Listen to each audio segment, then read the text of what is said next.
Camera's not.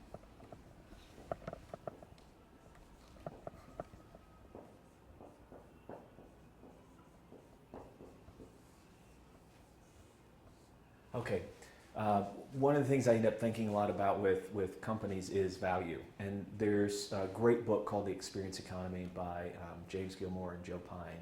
And they talk about the increase of economic value, how when we go from commodities on up. And so I just wanted to share that really quickly in case it's a new concept for anybody. But the lowest level is really the commodity level. This is the stuff basically as it comes out of the earth. So stuff on the periodic table of charts, the periodic chart of elements, or like corn and beans and those sort of things, things that we harvest. And what we do is we take commodities and we turn them into products. And that is an increase of value. And so what we're doing as we move up here is we're adding value. And remember, the person that we're adding value for is the consumer, right? So it's value that is meaningful to the consumer,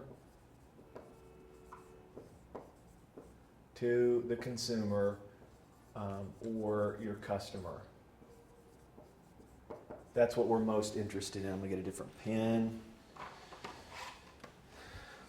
That's what we're most interested in, is meaningful value to the consumer. And so that's what's happening here. So as we turn a commodity into a product, we've added value to it. That's what added value means. And so it's meaningful and it's valuable to the consumer. The next way that we do this is we wrap services around these particular products. And so we all know what services are. There's two levels above this. The next level above a service is an experience.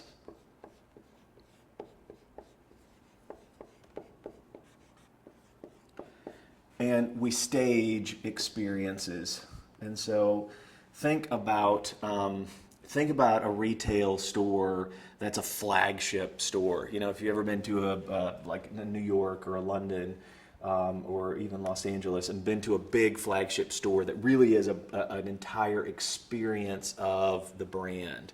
Or thinking through every stage of walking through. Another great one to think about that's actually not a great experience, that really is still down barely at the service level, is airlines.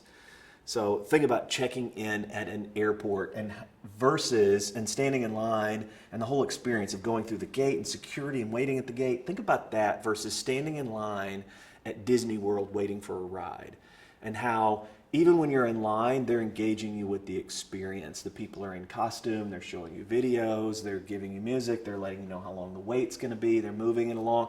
You know, and even your movement through that, of the tedious part of just waiting around an hour or 2 hours when it's busy for this, they've staged a unique experience.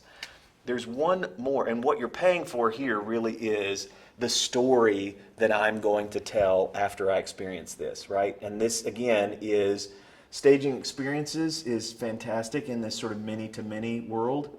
And if that's a unique concept to you, watch the communication architecture or communication matrix video, and we explain many-to-many. But staging experiences is a level up from just providing or delivering a service. There's one level up from this, and this is really transformations.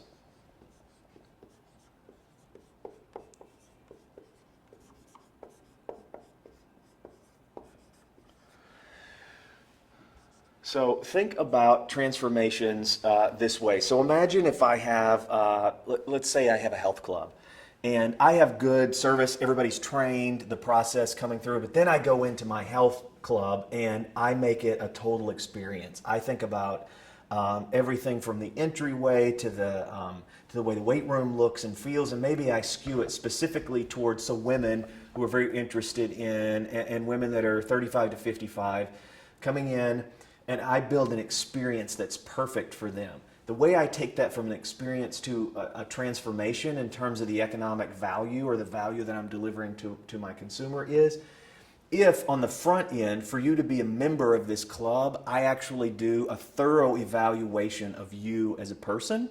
I understand who you are. I understand, are you about getting in shape? Are you wanting to lose weight?